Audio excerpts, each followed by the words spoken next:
Alright, let me start by saying this is one of those stories that feels like a punch you didn't see coming.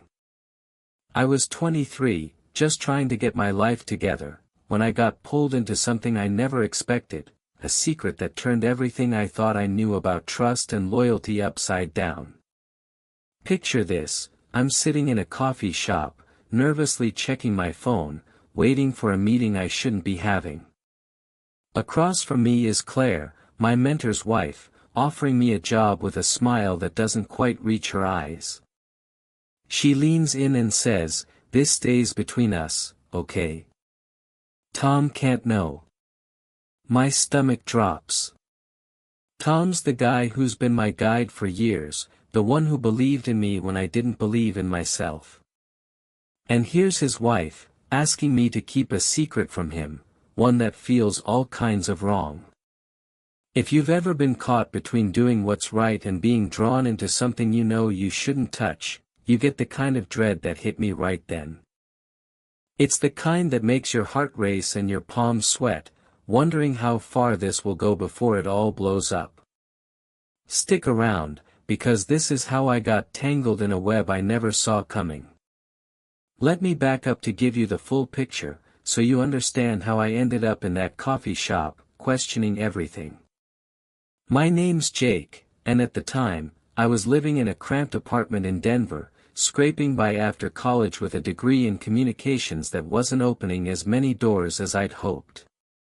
I grew up in a working-class family. Mom was a high school English teacher, Dad worked construction, always coming home dusty and tired. They split when I was 10, and I bounced between them, learning early to fend for myself. I wasn't a star student, but I was scrappy, good at talking my way through things, which is probably why I gravitated toward media and communications. Trouble was, the job market was brutal, endless applications, ghosted emails, and interviews where I'd get my hopes up only to hear, "We went with someone more experienced." I was bartending part-time at a dive bar downtown, pouring beers for grizzled regulars and college kids, making just enough to cover rent and ramen. My life felt like quicksand, every step forward sank me deeper, and I was watching friends land corporate gigs or move to places like Seattle or New York, while I was stuck, feeling like I'd peaked at graduation. That's where Tom came in, like a lifeline when I was drowning. Tom was my mentor, a guy I met at 19 through a community college program for first-generation students. He was in his late 40s, a former radio DJ turned media consultant, with this larger-than-life presence, charismatic, quick-witted, the kind of guy who could command a room without trying. He had this knack for making you feel seen, like your ideas mattered.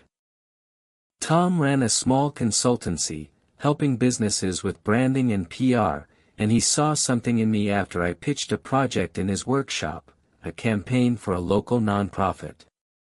"You've got potential, Jake," he'd say, clapping me on the shoulder with a grin.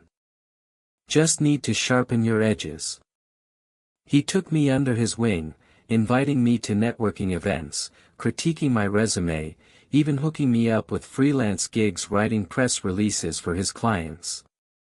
Tom wasn't just a mentor, he was like the dad I wished I'd had growing up, someone who believed in me when I was doubting myself. He'd have me over for barbecues at his house, introduce me to industry folks, tell me stories about his DJ days over beers.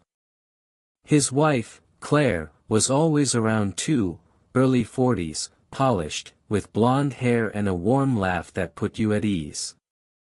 She worked in corporate PR, high-powered but approachable, always asking about my life with genuine interest. I liked her, but we weren't close, just friendly hellos, small talk about work or the Rockies game when I'd see her at their place. That year, though, I was at a low point, probably the lowest I'd been since high school. My bank account was a horror show, $200 left after rent, and I was dodging calls from my landlord. I'd been rejected from 3 jobs in a week, and my confidence was shot. Bartending was fine, but the late nights and drunk customers were wearing me down, and I felt like I was letting everyone down, my parents, myself, even Tom, who'd invested so much time in me.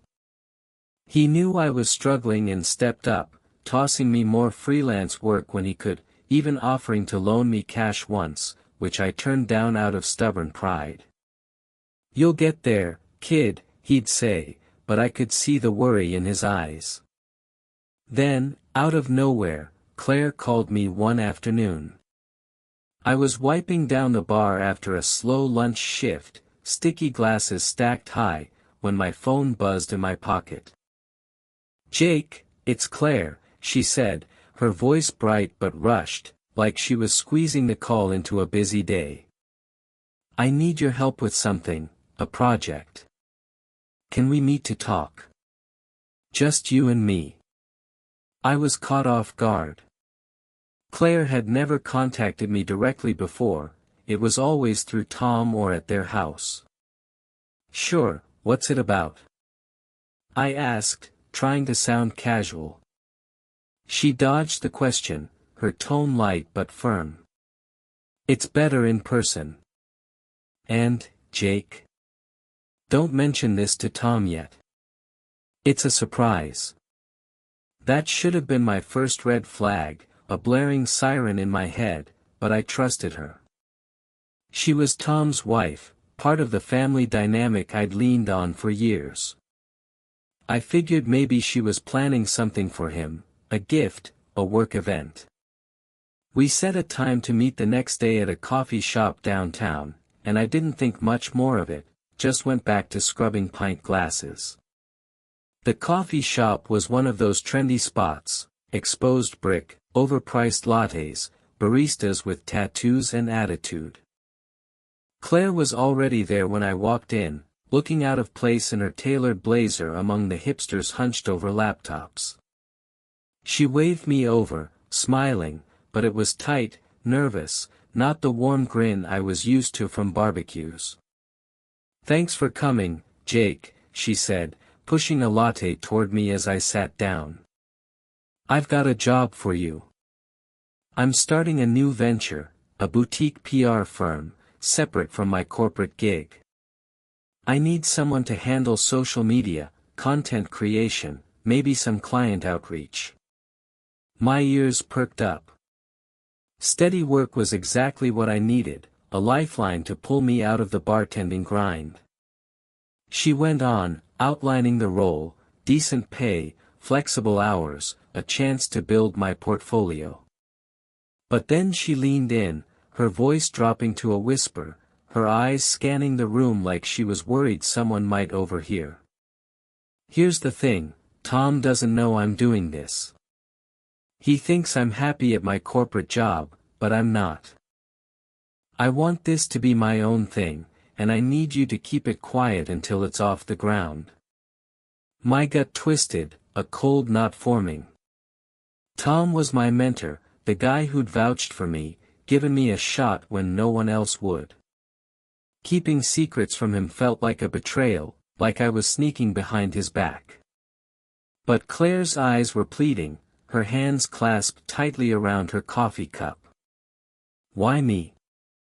I asked, trying to read her, to understand why she'd go around Tom like this. She smiled again, softer, her voice warm. "Because you're good, Jake. You're smart, reliable, and I trust you. You're like family to us." That word, family, hit hard, making me feel both honored and uneasy. I agreed, against the little voice in my head screaming to say no, thinking it was just business, a chance to get ahead. But that smile of hers, the way she said, family, stuck with me, like there was a layer to her words I couldn't quite peel back. The job started innocently enough, or so I told myself. Claire emailed me contracts, social media logins, and a list of clients, small businesses, startups, nothing too flashy. I worked from my apartment, drafting Instagram posts, scheduling tweets, emailing influencers about partnerships. The pay was solid, better than pouring beers, and for the first time in months, I felt like I was moving forward. I'd stay up late tweaking ad copy, proud of the work, imagining Tom's reaction when he eventually found out, hoping he'd be impressed, not pissed. But something felt off from the start. Claire was hands-on, too hands-on. She'd text me late at night, 11 p.m. or later, with quick updates or new ideas that could have waited till morning. "You're doing great, Jake," she'd write, followed by a winking emoji or a heart. I brushed it off as her being friendly, maybe overly enthusiastic about her new venture. But the secrecy was eating at me. I'd see Tom at networking events or grab coffee with him to catch up, and he'd ask how I was holding up, clueless about the work I was doing for his wife. "You'll land something soon, kid," he'd say, his confidence in me making my chest tighten with guilt. I'd nod, forcing a smile, feeling like a traitor every time I dodged the truth. Why was Claire hiding this from him? Was it really about her independence, or was there something else going on? The real twist came about a month in, when Claire asked me to meet her at her new office, a rented space downtown, all glass walls and sleek furniture, her name already on the door in gold lettering. I showed up expecting a strategy session, maybe a client pitch to prep for, but it was just her, no team, no clients. The office smelled of fresh paint and her perfume, something floral that made the air feel heavy. She poured wine from a bottle on her desk, which threw me, wine at 2 p.m. on a Tuesday. "We're celebrating," she said, handing me a glass, her fingers brushing mine as I took it. "Our first big client signed today, thanks to your posts." I smiled, trying to keep it professional, but my guard was up, my instincts tingling. We sat on a leather couch in the corner, going over social media metrics, but her vibe was different, too close, too relaxed, her blazer unbuttoned to reveal a silk blouse that clung to her frame. "You're not like other guys your age," she said, her hand resting lightly on my arm as she refilled my glass. "You're driven, loyal. Tom's lucky to have you in his corner." Her tone was warm, but her eyes lingered too long, intense in a way that made my pulse quicken. I shifted away, setting the glass down. "Claire, what's this really about?" I asked, my voice steady but my heart racing. She sighed, leaning back, her hair catching the light. "I'm tired of being in Tom's shadow," she admitted, her voice tinged with something raw, resentment, maybe. "This firm is my chance to be my own person, to prove I'm more than his wife. But it's more than that, Jake. Working with you, it feels right. Don't you feel it too?" My heart sank, the air thick with what she wasn't saying. This wasn't just about a job anymore, she was testing something deeper, something that crossed lines I hadn't even considered until that moment. From there, it was like a slow-motion car crash I couldn't stop. Claire's texts got bolder, more frequent, late-night messages about needing to talk or brainstorming ideas, but they'd veer personal fast. "Tom's been so distant lately," she'd write at 1 a.m., "you ever feel like no one really sees you?" I'd respond cautiously, keeping it about work, but her words were like bait, pulling at something in me I didn't want to acknowledge. She'd call me to her office for meetings that felt more like excuses to be alone, her laughter too warm, her touches too casual, a hand on my shoulder, a brush against my knee. I'd tell myself it was nothing, that I was reading too much into it, but the truth was staring me in the face, she wasn't just my boss or my mentor's wife anymore. She was pushing boundaries, and I was letting her, caught between the money I needed and the guilt tearing me apart. Every interaction with Tom made it worse. I'd meet him for coffee or tag along to a client pitch, and he'd talk about Claire like she was his everything, how she'd been stressed at work but was his rock at home. "Your family, Jake," he'd say, his eyes crinkling with that familiar warmth, and I'd feel like the worst kind of traitor, my stomach churning with the secret I was keeping. I started lying more, to him, to my friends, even to myself. "Just work," I'd tell my roommate when he asked why I was always on my phone, replying to Claire's texts. "New gig keeping me busy." But the lies were piling up, heavy as bricks, and I could feel the cracks forming in who I was. Close calls started happening, moments that made my heart pound with the fear of getting caught. Once, Tom called while I was at Claire's office, going over a campaign. Her laugh was loud in the background, and I fumbled to mute her, my voice tight as I answered. "You good, Jake?" he asked, his tone curious.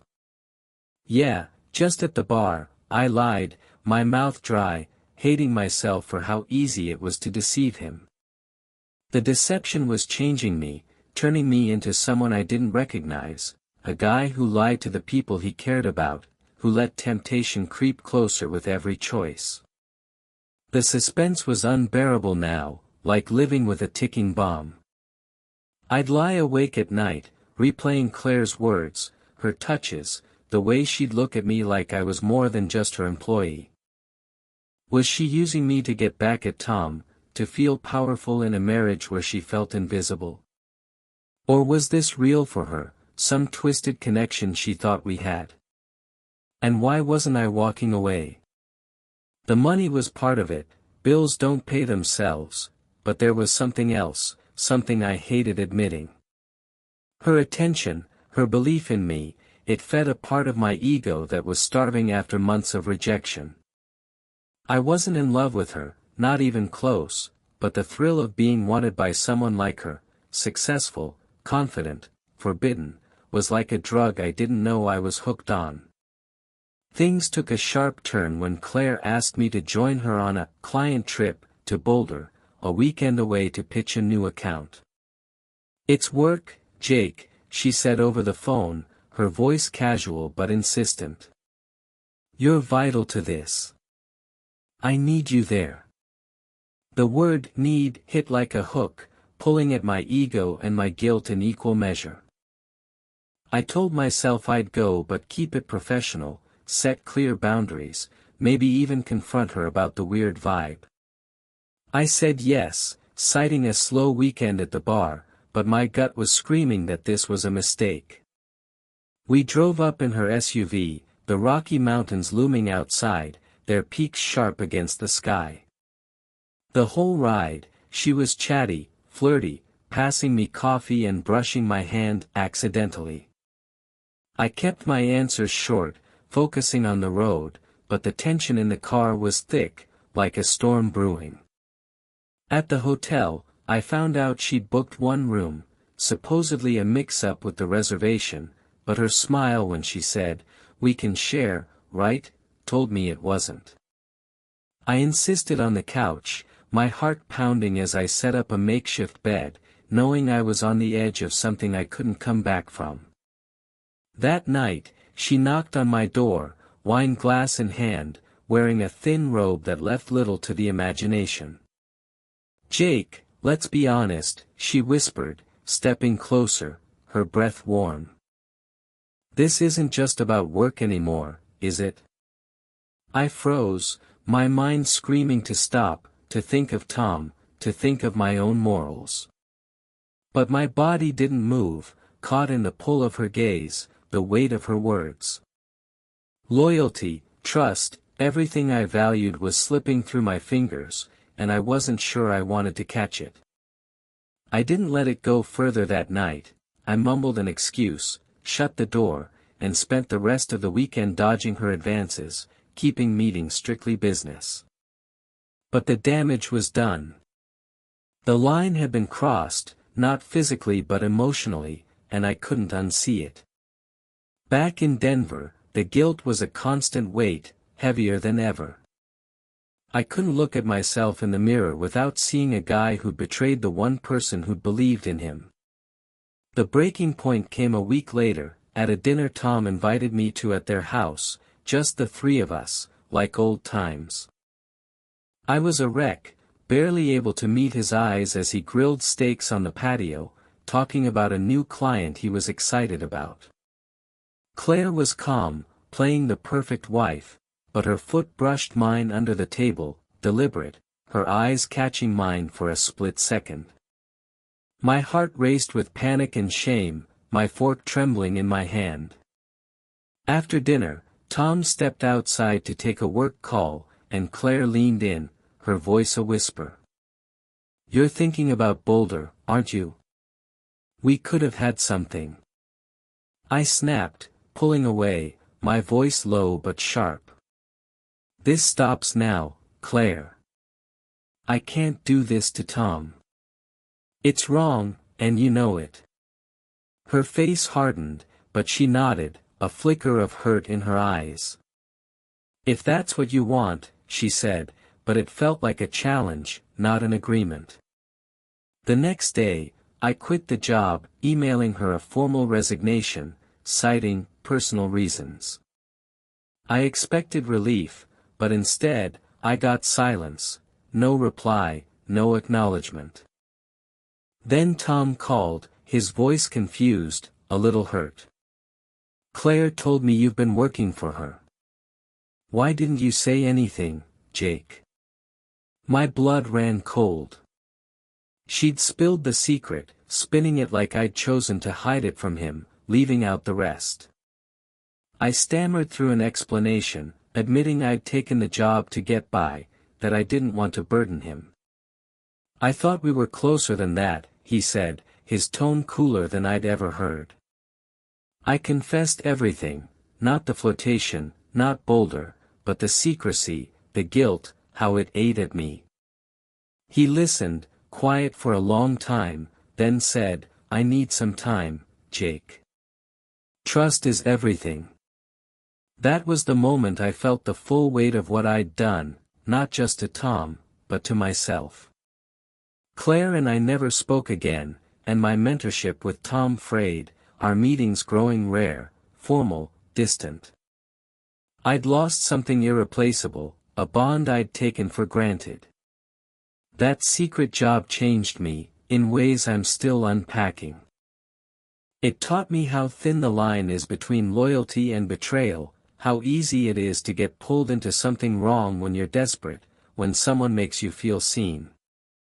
The guilt still lingers, a quiet ache that reminds me to check my choices, to listen to my gut. I'm in a better job now, still in Denver, doing social media for a tech startup, rebuilding my confidence one day at a time. Tom and Claire are still together, last I heard through mutual friends, but I keep my distance, focusing on my own path. I'm not perfect, but I'm trying to be a guy who doesn't let temptation override what's right. So, what would you do if a job came with strings you didn't see at first? Would you work for someone you shouldn't trust, or walk away before it's too late? Comment below, your stories might help someone else caught in that trap. Share this if you think some jobs aren't worth the cost to your soul, and like if betrayal cuts deeper from those you admire most. Thanks for listening. Getting this out feels like letting go of a weight I've carried too long.